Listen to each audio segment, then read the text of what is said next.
Abra sua Bíblia comigo em João capítulo 5. Evangelho de João, capítulo de número 5, verso 1 ao versículo de número 5.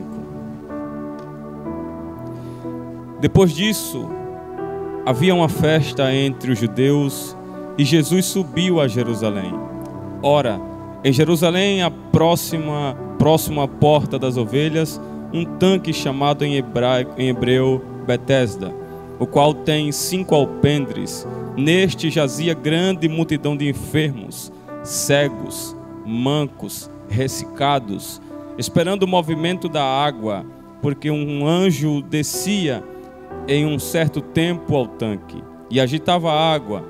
Assim o primeiro que ali descia, depois do movimento da água, sarava de qualquer enfermidade que tivesse. E estava ali um homem que havia 38 anos, se achava enfermo. Eu quero falar nessa manhã sobre marcas do passado. Quando nós observamos o Evangelho de João, um Evangelho joanina, escrito pelo próprio evangelista João. João é o discípulo do amor, que foi, juntamente com seu irmão, apelidados como filhos do trovão. João tem o objetivo de escrever o seu evangelho como um evangelho universal. Diferente dos evangelhos sinóticos, que é Mateus, Marcos e Lucas, João vem trazendo Cristo de uma forma tão clara e profunda, pois enquanto Mateus, Marcos e Lucas, tudo o que se tem em Mateus se enquadra em Marcos e também se encontramos em Lucas, pois o que me chama a atenção é que o Evangelho de João sucede esses evangelhos sinóticos. Enquanto eles vêm falando quase as mesmas histórias e as mesmas narrativas, João vem trazendo a prioridade de relatar os acontecimentos dentro de Jerusalém.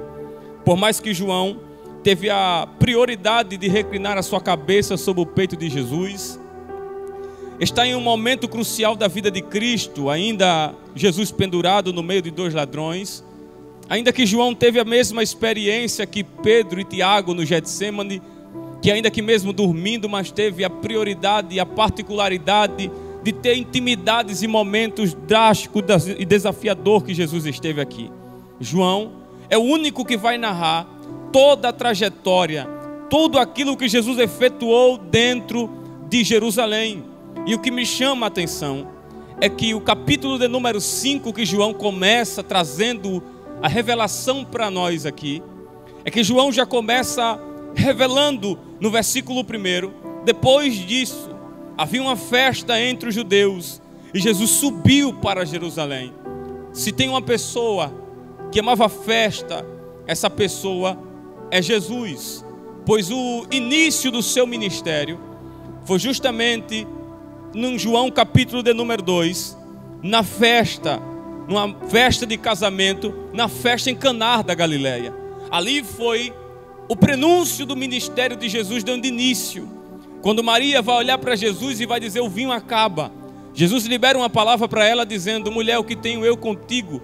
Pois ainda não é chegada a minha hora. Agora Jesus transforma água em vinho.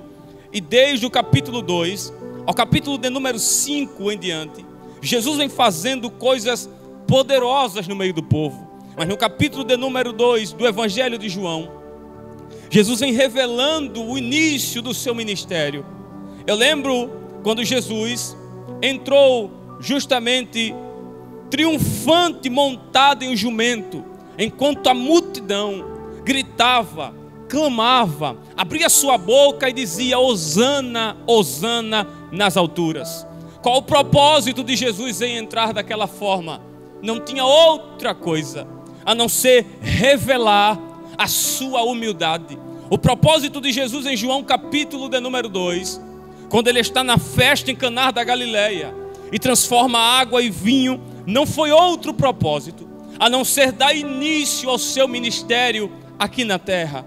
É por aqui que João começa revelando que Jesus subiu para a festa.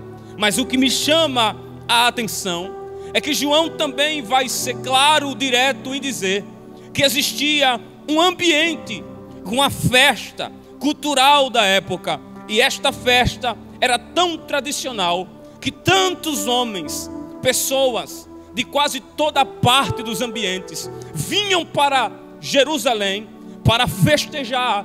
Matthew Henry, um certo historiador, vai dizer que era a festa da Páscoa.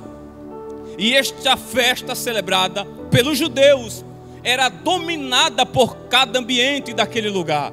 As tendas eram armadas, as esquinas eram lotadas de pessoas, porque eles vinham para celebrar esta festa.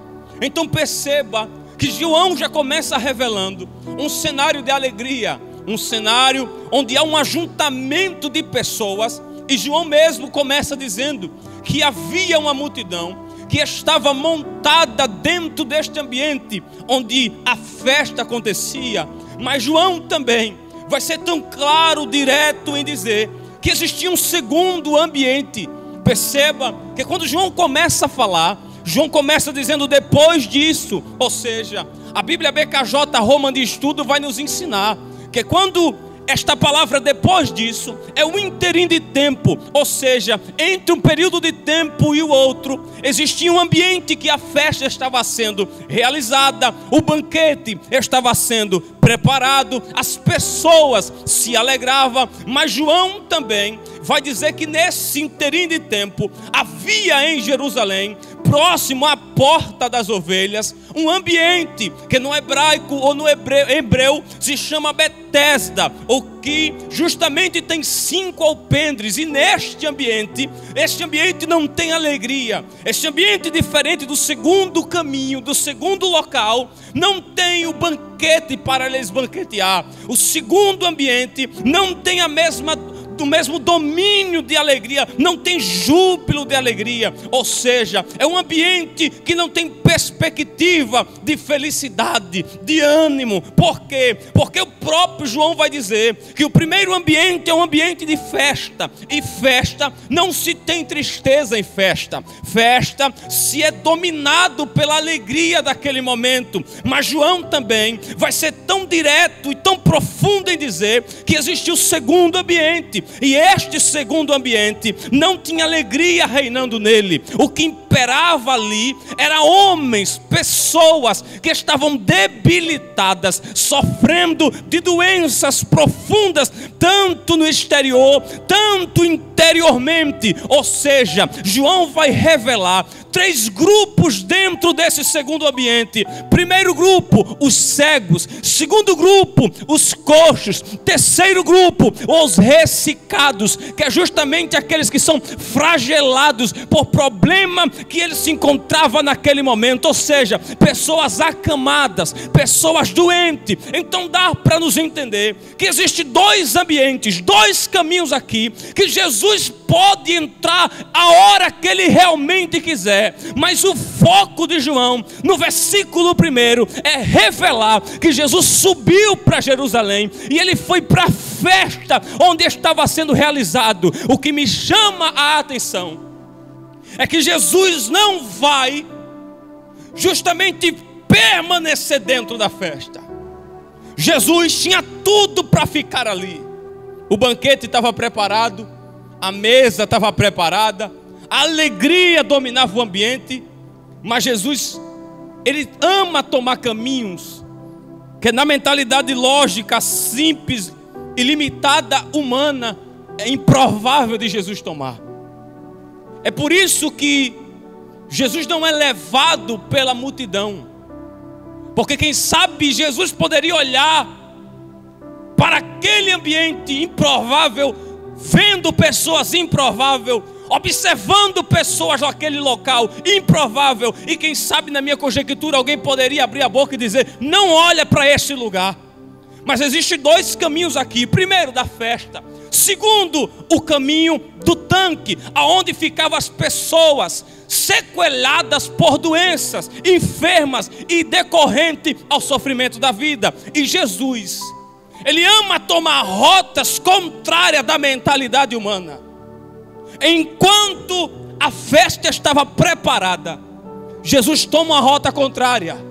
qual ele vai para a rota onde estavam os doentes perdidos, debaixo daquele cenário.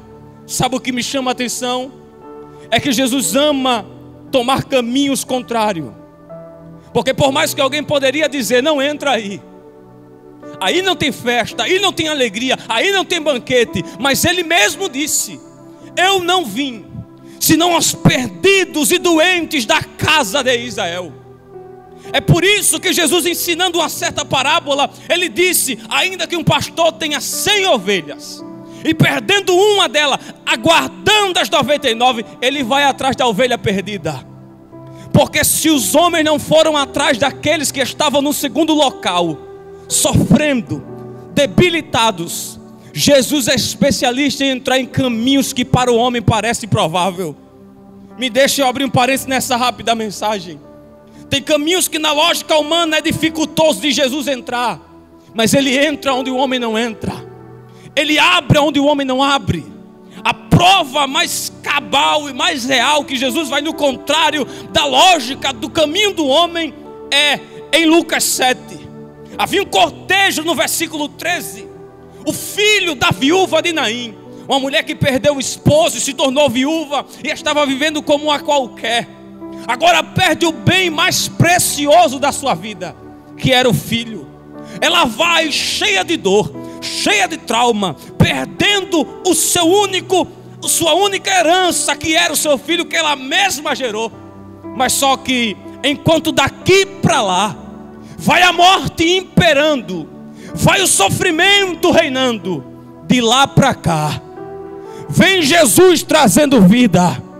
Enquanto daqui para lá a morte bate na porta e diz reinei, de lá para cá, numa rota contrária, vem Jesus trazendo graça, vem Jesus trazendo esperança, vem Jesus trazendo alegria. Se enquanto aqui a lágrima imperava, o luto dominava, Jesus vem de lá para cá, no caminho contrário, porque Ele mesmo, utilizando Isaías no capítulo 55, e o versículo de número 8, olha o que Deus fala, porque assim como os céus são mais altos do que a terra, assim são os meus caminhos, maiores do que os vossos caminhos.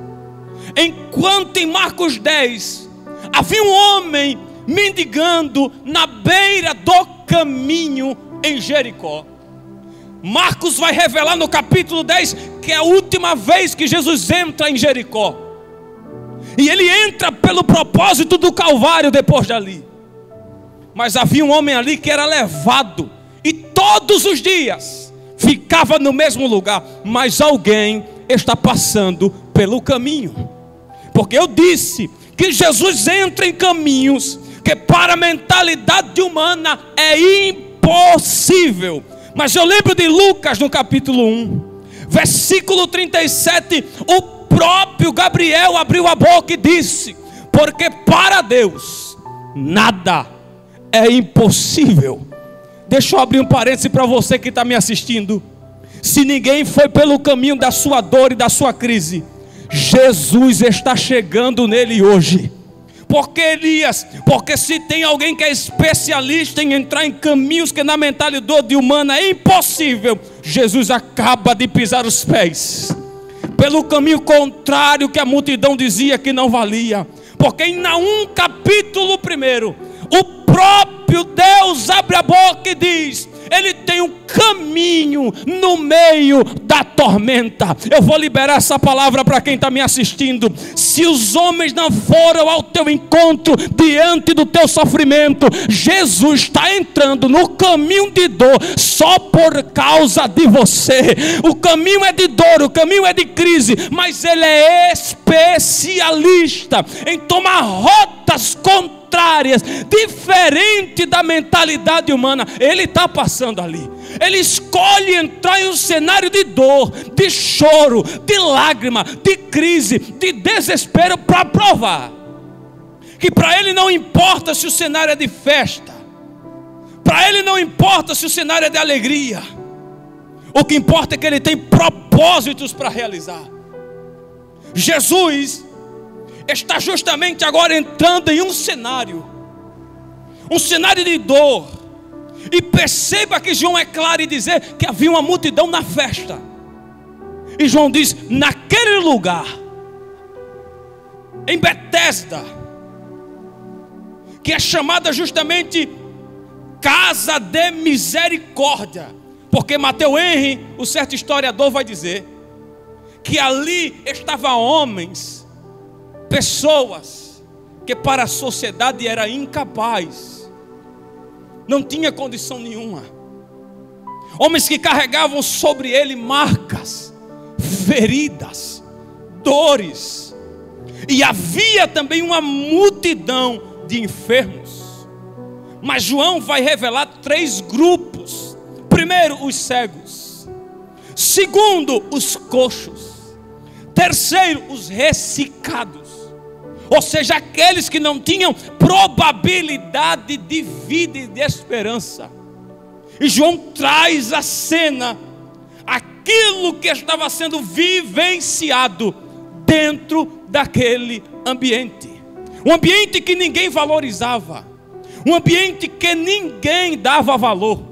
Um ambiente que só Jesus havia acabado de priorizar. Por quê? Porque para os homens ninguém entra lá. Para os homens não vale chegar lá. Mas se tem alguém que é especialista em tomar rotas contrárias da vida do homem, este alguém é Jesus. Jesus entra naquele ambiente. Perceba que o palco de dor e sofrimento está predominando em Betesda. Betesda, que significa Casa de Misericórdia. Um lugar que, segundo alguns eruditos, é um abrigo para os pobres. É justamente um ambiente sem perspectiva. E João diz que naquele lugar existiam 5 alpendres. E o que isso queria dizer? Ou seja, existia camadas, existia lugares, ou seja, eram reservatórios de pessoas doentes, de pessoas decaídas. O primeiro alpendre era as varandas onde eles ficavam. O segundo alpendre era os clautos. O terceiro alpendre era as calçadas e cobertas. O quinto alpendre era justamente a beira do tanque de Betesda. Porque os que ficavam nas varandas, nas calçadas, nos clautos, nas cobertas, eram pessoas cegas, ressecadas. Mas quem ficava na beira do tanque de Betesda eram pessoas que não tinham probabilidade nenhuma de se locomover. E são essas pessoas, são essa grande multidão que ficava ali apenas por causa de um propósito. Qual é o propósito deles ficarem ali? Não é outra coisa a não ser aguardar, esperar o agitar das águas, o mover das águas. Porque João diz no versículo de número 3: neste jazia uma grande multidão de enfermos. Perceba aqui que tem uma grande multidão. E João vai retratar, vai dividir, vai separar 3 grupos: cegos, mancos e ressecados, que eles estavam esperando o movimento da água, porque um anjo descia em um certo tempo ao tanque e agitava a água, e assim o primeiro que descia era curado no movimentar da água. Eles estão doentes, sem esperança de vida, mas eles mesmo assim permaneciam paralisados, parados, por causa do movimentar das águas. Mas eu percebo que anjo não tem poder de levantar paralítico. Anjo não tem ousadia e nem autoridade sobre as enfermidades. Anjo é criatura.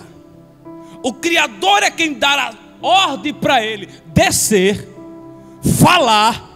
E a prova mais real é justamente em Lucas capítulo 1, que o próprio Gabriel se revela para Zacarias dentro do tabernáculo. Perceba que Gabriel é criatura. O Criador lhe deu a ordem para falar para Zacarias, se revelar para Maria, aparecer para José. O Criador que está acima dele. E aqui existia uma tradição que eles acreditavam que um anjo descia, movimentava as águas, e quem chegasse a ser jogado, lançado, entrar nas águas, no movimentar do anjo nas águas, quem saísse, saía purificado, curado de toda a enfermidade. Mas o que me chama a atenção é que eles permanecem ali. Eles estão aguardando constantemente, dia após dia. E muitos deles passavam momentos ali aguardando o mover, o movimentar das águas. Mas sabe o que me chama a atenção? É que neste dia, quem está entrando não é o anjo. Quem está descendo no tanque de Betesda não é a criatura.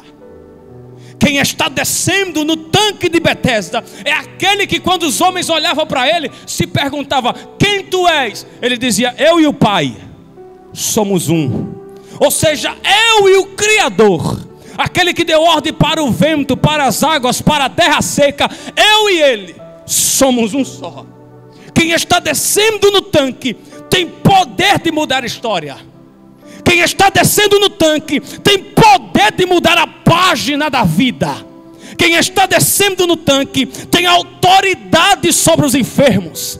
Quem está descendo no tanque é aquele que manda no vento, olha para o mar e libera a seguinte palavra: cala-te mar, aquieta-te vento. Quem está descendo no tanque é quem manda em cima, quem manda na terra, quem manda debaixo da terra. Quem está descendo no tanque não precisa de anjo para mover as águas.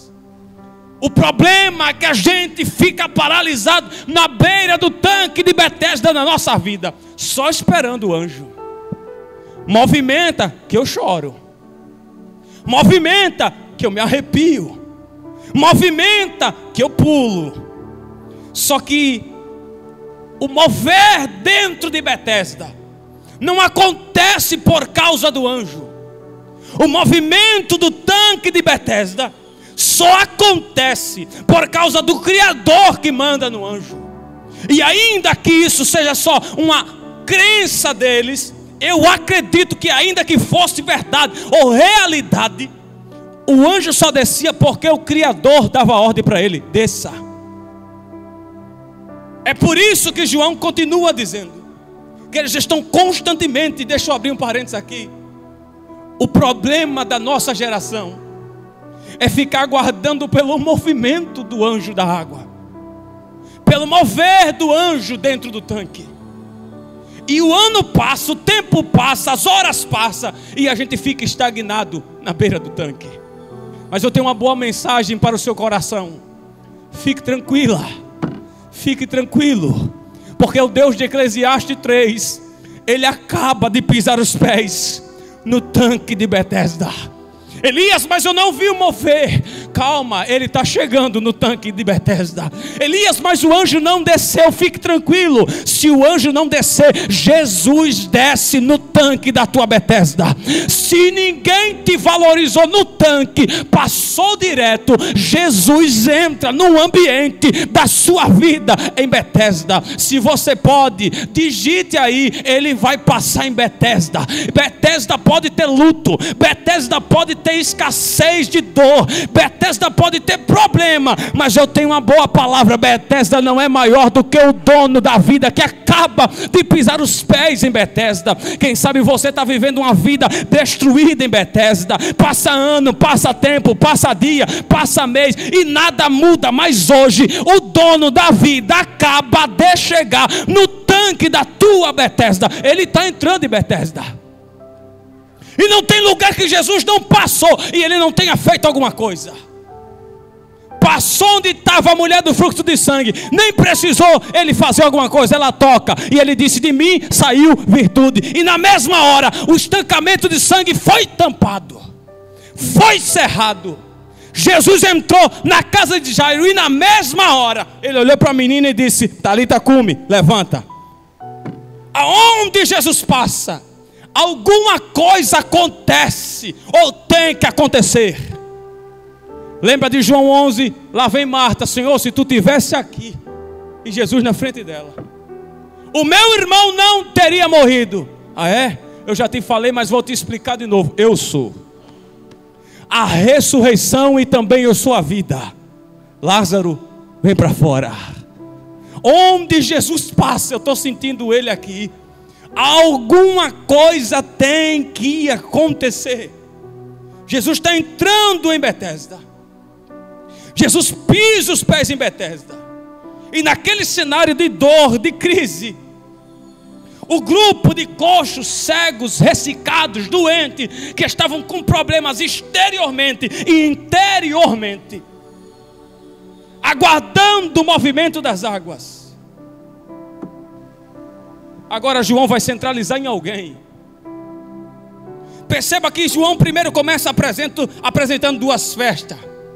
Um ambiente de festa, um ambiente de dor. Segundo, João vai apresentar a multidão de doentes e enfermos em Betesda. Depois João seleciona o grupo em 3 grupos: coxos, cegos e ressecados. Depois João apresenta que neste tanque uma multidão estava ao redor, e o povo aguardava o movimento das águas. E agora João, no versículo 5, ele vai mais profundo ainda. E ele diz: e estava ali um homem. Que homem é esse, João? A Bíblia não revela o nome dele. Ou seja, é um homem anônimo, sem nome. E a gente não gosta de valorizar anônimo. A gente prefere bater palmas mais para quem tem nome, do que estender a mão para quem não tem nome. Eu lembro de quando um homem descia para Jericó.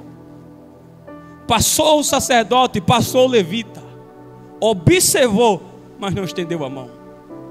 Lá vem um bom samaritano, olhando para o homem sem nome. Ele não precisou esperar qual é o grau de escolaridade dele, qual é a quantidade de seguidores que ele tem na rede social. O bom samaritano não. A gente prefere aplaudir mais e abraçar menos. A gente prefere colocar em ambientes gloriosos do que derramar azeite primeiro. Jesus observa, e João diz: havia ali um homem. Que homem? Anônimo. E este homem estava ali. E essa palavra estava, no dicionário Aurélio, é há muito tempo, permanecia, existia ali, habitava ali, havia muito tempo. Aí João vai dizer no versículo de número 6: e Jesus. Mas só que o que me chama a atenção é o versículo 5. Havia 38 anos. Olha o passado aqui, olha a marca do passado que João está revelando desse homem. Havia passado 38 anos. 38 anos que quando o anjo descia, as águas eram agitadas. Um chegava na frente dele, se jogava, saía curado. Passava mais tempo, as águas eram agitadas. O anjo descia, movimentava o tanque, quem pulava era curado. E João já começa dizendo: há 38 anos. Todo mundo curado foi, mas ele não. Todo mundo passou na frente, mas até hoje ele não conseguiu chegar. Aí João começa agora no versículo 6 dizendo: e Jesus, vírgula. Porque João vai falar primeiro no versículo 6, e Jesus. É porque João está revelando que no versículo de número 4, um anjo descia. No versículo 5, ele revela um anônimo que estava ali na beira do tanque. E no versículo 6, ele está dizendo, e Jesus? Por que João não colocou, e o anjo, e Jesus? Por que ele não colocou, e o anjo que desceu? Não, ele disse, e Jesus. Ou seja, quem está descendo no tanque é maior do que a enfermidade. Quem está descendo no tanque é maior do que essa crise. Quem está descendo no tanque é maior do que o problema que permeia na sua vida. Eu vou dizer pela segunda vez, quem está entrando na casa é maior do que a doença. Quem está entrando nas clínicas de hospitais são maior do que o câncer, é maior do que o luto. Quem está entrando aqui, quem é, João? Jesus. E quem é Jesus? Certa vez Jesus perguntou para os discípulos no barco, quem dizem os homens que eu sou? Quem sabe alguém abriu a boca e disse, Senhor, tu é aquele que acalma a tempestade. É nada, lá no Instagram disseram que ele é aquele que abala as estruturas. Quem sabe outro poderia abrir a boca e dizer nada, lá no WhatsApp, tu és unânime, tu és aquele que transforma e multiplica pão e peixe para a multidão. Mas o mais ousado toma a voz e diz, posso? Jesus diz, está contigo a palavra, Pedro. Senhor cura, mas é maior do que cura. Senhor abre porta, mas é maior do que RH. O Senhor é a chave de Davi que abre e ninguém fecha. Mas tu és maior do que ferrolho. Quem eu sou? Em Gênesis, ele é o arquiteto da eternidade. Em Êxodo, ele é o cordeiro pascual. Em Levítico, ele é o sumo sacerdote. Em Números, é a coluna de fogo e a nuvem de dia. Em Deuteronômio, ele é profeta no meio do povo. Em Josué, ele é capitão do exército do Senhor. Para a mulher samaritana, em João 4, ele é a água da vida. Em João capítulo 1, ele é o verbo vivo que desceu do céu. Em João capítulo 3, ele é o médico, é o mestre para o doutor Nicodemos. Em João capítulo de número 14, ele é caminho, verdade e a vida. Em João capítulo de número 15, ele é a videira verdadeira.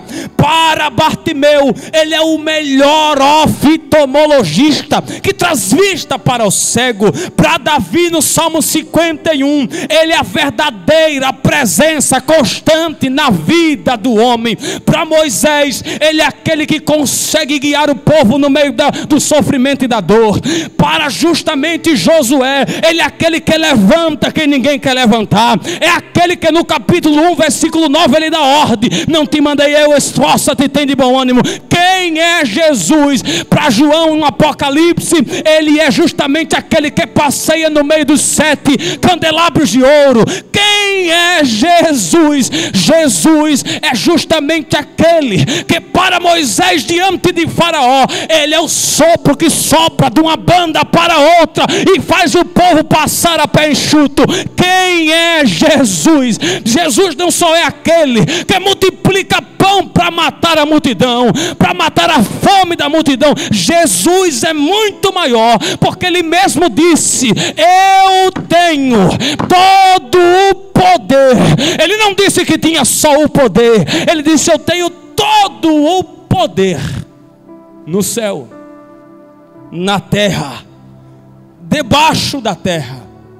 O Salmo 29 vai dizer que eles, ou seja, toda a criação, tem que se curvar debaixo da soberania de Deus. Os anjos, os homens, os animais, a natureza, o inferno, todos têm que temer e tremer diante do poder dele. Quem é esse que está chegando? É Jesus.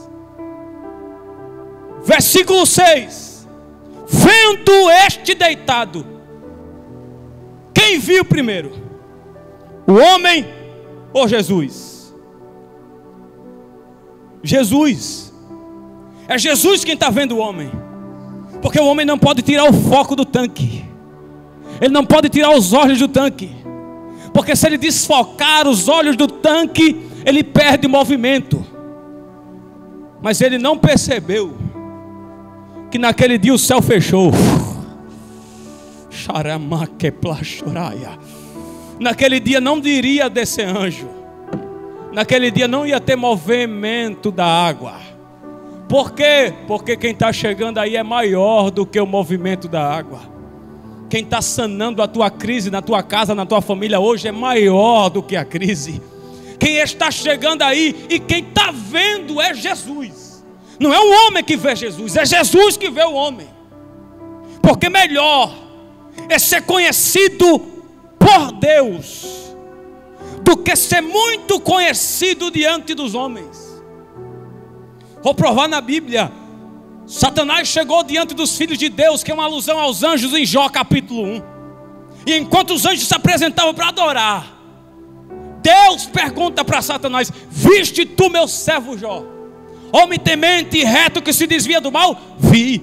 Então quer dizer que ele é conhecido em cima no céu, e ele também é conhecido embaixo pelo demônio, por Satanás na terra. Porque melhor do que ser visto pelos homens é ser visto pelo Deus dos homens. Ele não está se apresentando: eu estou aqui, Jesus. Ele não precisou gritar, não, porque a hora que Jesus quiser entrar em Betesda, ele entra para mudar a história. A hora que Jesus quiser mudar o quadro da tua vida, te fazer cheio da presença dele, ele faz. E você não precisa, presbítero Stassi, a gente não precisa botar melancia na cabeça para ser visto por ninguém. Porque quem viu o homem não foi o homem que viu Jesus, foi Jesus que viu o homem. Eu digo pela terceira vez: melhor do que ser visto e conhecido pelos homens é ser reconhecido pelo Deus dos homens. Porque nem todo mundo que é levantado pelos homens e está em ambientes gloriosos, é Deus que leva. Lucas capítulo 4. E Satanás levou Jesus para o pináculo do templo. Ou seja, nem toda subida é Deus que nos leva, nem toda elevação é Deus que nos coloca. Eu prefiro ser pequeno, mas conhecido pelo Deus dos homens, do que ser grande e não ser conhecido pelo Deus dos homens. Eu prefiro cantar pouquinho, pregar pouquinho, mas sendo inspirado pelo Deus dos homens, do que cantar muito, prega muito, ter muita coisa e não ser conhecido pelo Deus dos homens. Do que adianta ser conhecido pelos homens aqui e não ser conhecido pelo Deus dali? Ah, machoraia. É Jesus que vê o homem, não é o homem que viu Jesus. Ele está focado no tanque. Não tem, pode tirar minha visão. Eu estou focado, estou esperando o anjo. Se tu está com alguém daí do lado na tua casa, dentro da tua residência, olhe para o seu esposo, para a sua mãe, para o seu irmão, para quem for, diga para ele: não espere o anjo, porque hoje o céu fechou, não vai ter movimento de água. Por quê? Jesus chegou, e aonde ele chega, ele causa transformação em alguma coisa. Jesus chega, viu o homem. Terceiro, ele, sabendo que estava ali há muito tempo. Isso aqui é sobrenatural. Ninguém contou, está aqui. Ninguém contou para Jesus o que o homem estava vivenciando. Parece que isso daqui era justamente o atributo de Deus. Porque existem 3 atributos: onisciência, onipotência, onipresença. Onisciente porque ele é conhecedor da mente do homem. Ninguém precisou mandar recado para Jesus: me fala como é que está o ambiente, me fala quem é que está doente. Não, ele conhece nós da maneira que a gente é, e não precisa pedir opinião para ninguém para saber da nossa história, para revelar alguma coisa. Porque Hebreus diz que ele é o mesmo que foi ontem, é o mesmo que é hoje e é o mesmo que será eternamente. Ou seja, ele não se limita ao tempo e nem ao espaço. O que Jesus está falando aqui é que ele viu e sabia. Ele sabe da dor, ele sabe como está seu coração nessa manhã. Alguém pode não lhe dar ouvido, mas ele sabe como você se encontra. Ele sabe que você está pensando em desviar. Ele sabe que você está no fundo do poço. Ele sabe. Mas Jesus, ele olha para aquele homem e ele vai dizer: queres o quê? Quer ficação? Olha a pergunta de Jesus. Parece que Jesus está brincando, mas não é.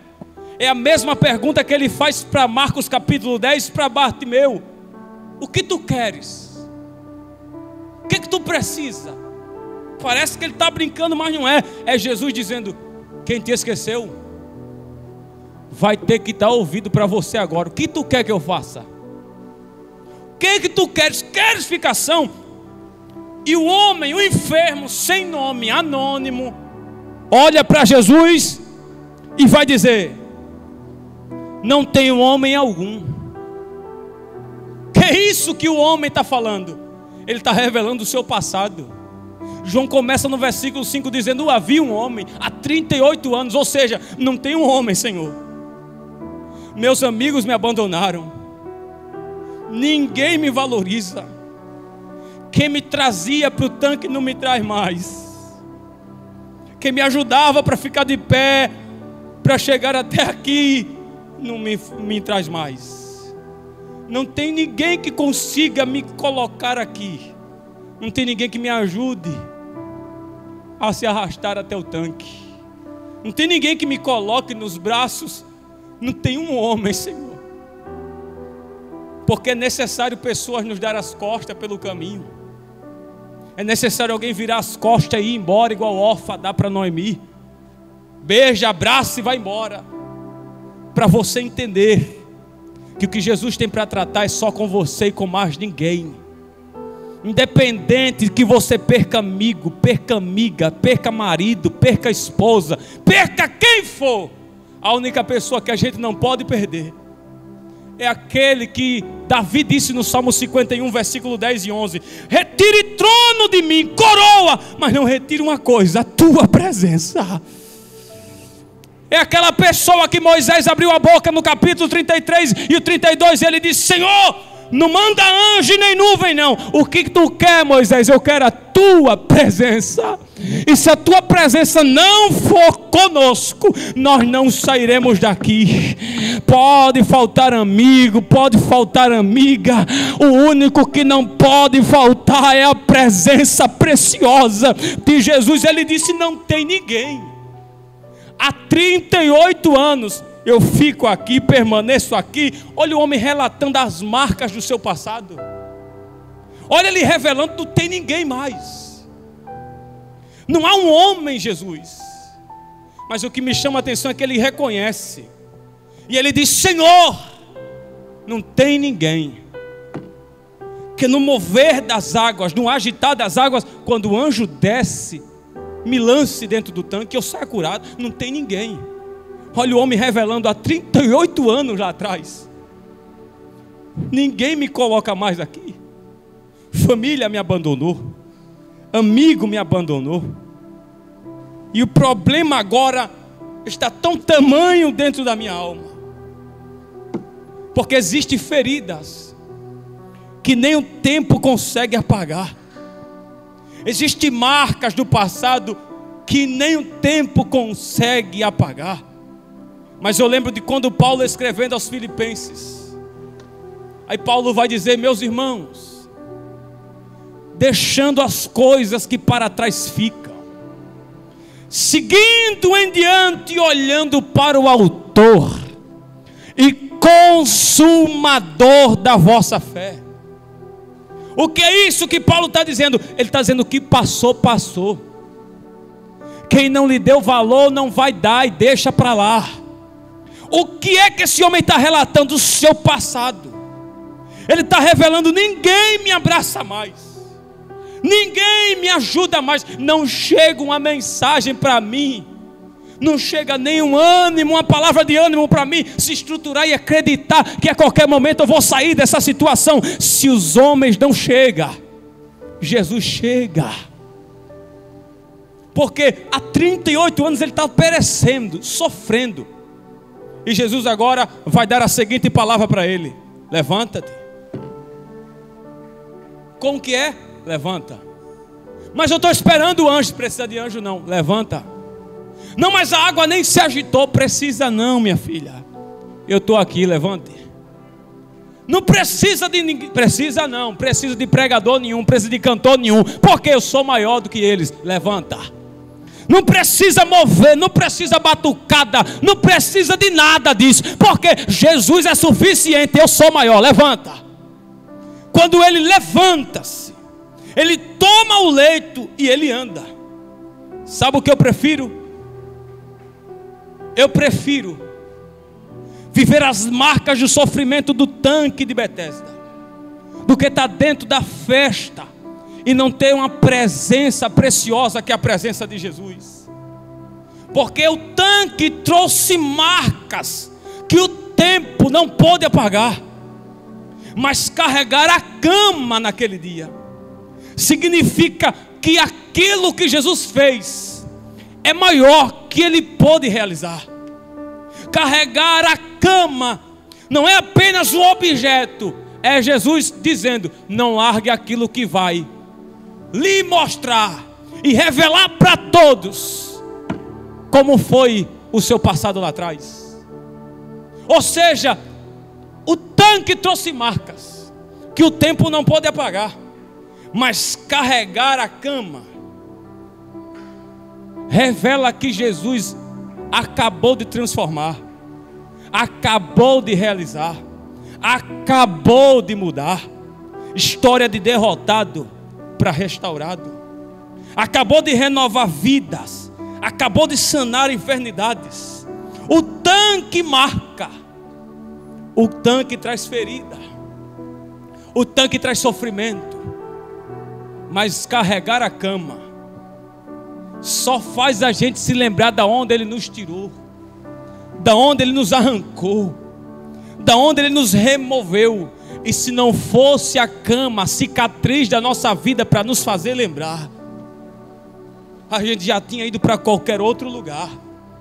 Mas graças a Deus que a cama continua conosco. Estou quebrado, mas estou carregando a cama. Estou fraquinha, mas estou carregando a cama. Ninguém me abraça, mas eu estou carregando a cama. Existiam 5 problemas, e eu encerro aqui. O primeiro, o sábado, que segundo a cultura, o Shabat, ou sábado, era o dia justamente que os judeus não faziam nada, a não ser ir para dentro do templo e ter um dia dedicado para Deus.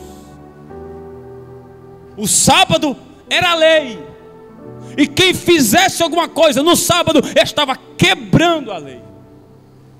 E o homem está carregando a cama. E Jesus disse: levanta primeiro, anda segundo, toma a cama terceiro. Perceba que Jesus está tirando as marcas de sofrimento da vida do homem e está fazendo o homem se levantar. Quer vida transformada? Reaja. Quer casamento restaurado? Reaja, minha filha. Quer ministério próspero? Reaja.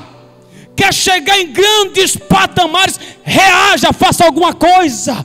Não espere o pão descer do céu, não espere o dinheiro cair do céu. Reaja, se levante, faça alguma coisa. Segundo, aquilo que estava paralisado. Sabe o que Jesus faz, presbítero Stassi? Ele diz: ande, movimente. Ou seja, o que está paralisado não vai ficar mais, precisa se movimentar. Ezequiel capítulo 47, Deus disse: quer coisa nova? Quer, movimenta. Ezequiel capítulo 37, caminha. Quer ver mudança? Movimenta. Quer ver ambiente transformado? Atitude, movimento, anda.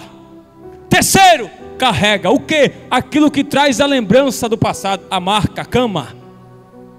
Carregue, caminhe. O problema era o sábado e ele sai carregando, como se nada havia acontecido. Segundo problema é justamente os judeus. E os judeus saem perguntando: não é lícito, olha a lei predominando, não é lícito você carregar a cama no sábado. Mas qual foi o dia que o homem carregou a cama outra vez? Jesus não veio quebrar a lei, mas Jesus, ele quebra protocolo, mas não quebra princípio. Pelo protocolo não poderia Jesus tocar do caixão, pela cultura que se dizia que Jesus era nazireu, mas pelo seu propósito, porque ele quebra protocolo, mas não quebra princípio. Pelo seu princípio, o amor prevalece. O segundo problema era os judeus, a nata religiosa. Dizia: é proibido, não pode, não cresce, não chega. Aí eles perguntam: quem foi que lhe deu ordem para vocês caminhar? Aí o homem olha para ele e diz: aquele que me curou, ele próprio disse: toma a tua cama e anda. Primeiro problema era sábado. Segundo problema, os judeus, a nata religiosa. Terceiro problema era justamente que o homem, ele fala que alguém mais poderoso do que a lei, mais poderoso do que os rituais, ele deu a ordem para mim caminhar e eu vou caminhar. Quarto, eles perguntam: quem é o homem que te disse toma a tua cama e anda? Eles estavam tão perplexos com aquilo que estava acontecendo. E agora eles vão dizer: quem é esse homem? E por não lembrar quem era o homem que deu a ordem para ele, porque no versículo 13 João diz: e o que fora curado não sabia quem era, porque Jesus havia se retirado, em razão de que naquele lugar haveria grande multidão. Ou seja, se ele soubesse que era Jesus, pela fama, pelos milagres que ele já ouvia falar, que Jesus realizava, a multidão tinha enlouquecido e tinham falado: eu estou aqui, me cura também, eu estou aqui, me restaura também, eu estou aqui, me levanta também. Só que passando o inteirinho de tempo, as marcas do passado da vida do homem foi proposital. Por que, Elias? Porque quem se encontra com Jesus não fica a mesma pessoa.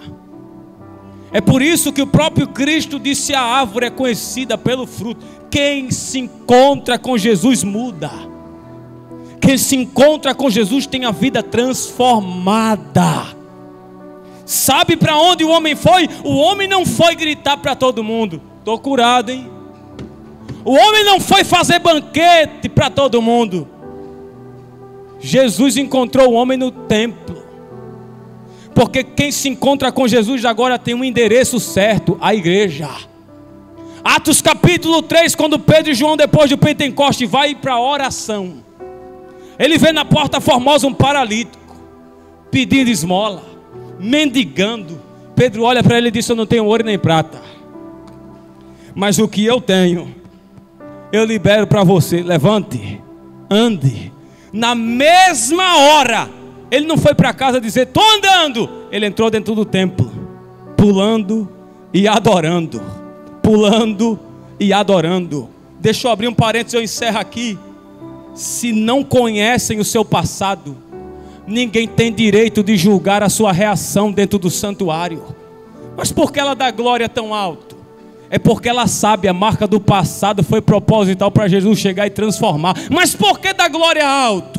Por que levanta as mãos tão alto? É porque quem se encontra e quem tem um encontro real com Jesus não fica a mesma pessoa. É por isso que eu não critico quem vem para o culto, que pula, que marcha, que roda, sapateia. É porque essa pessoa lá fora não tinha perspectiva de vida, já era para estar sepultada debaixo de 7 palmos no cemitério. Mas a mão poderosa, graciosa, soberana de Jesus entrou aonde ninguém entra. E deixa eu dizer, Jesus está entrando em Betesda hoje. Quem estava caído vai ser levantado, quem estava ferido vai ser curado. Não sei se você acredita, mas o presbítero Estácio estava falando de fé enquanto eu ainda estava em casa, e Deus me trouxe uma palavra: quem acreditar que eu estou em Betesda hoje vai ser transformado em nova criatura. Mas porque pula? É porque ela foi encontrada em Betesda. mas porque chora, é porque ela foi encontrada em Betesda. Quem nunca teve um encontro real com Jesus, fica emburrada, fica preocupada, fica louca, porque a igreja está dominada, é porque ele vai para o ambiente onde Jesus é encontrado, é dentro do templo, onde ela coloca para fora o que não poderia colocar no tanque. No tanque tem que ficar calada para esperar o anjo. No templo pode adorar, porque tem anjos voando para lá e para cá. No tanque tem que silenciar, para que quando ouvir o barulho do movimento das águas, você se joga. E no templo é glória a Deus, é aleluia, é língua estranha. Eu vou me encontrar com ele dentro do templo. Ele foi para o santuário. Jesus encontrou o homem no templo. E ele quer lhe encontrar aqui na De Rio Largo, na congregação mais próxima da sua casa, dentro do templo. Se você quer, digite aí no chat: eu quero voltar para Jesus. E está na hora, está passando o tempo, daqui a pouco a trombeta toca. Esses são os últimos vídeos da igreja aqui na terra, são as últimas mensagens da igreja. Não espere muita coisa, porque a qualquer momento o último sinal se dará. O céu vai abrir, a trombeta vai tocar, e a igreja vai ser arrebatada. Digite aí: eu quero voltar para Jesus. Eu quero entrar no templo. Digite aí: eu quero voltar para Jesus. E eu agradeço a oportunidade em nome de Jesus.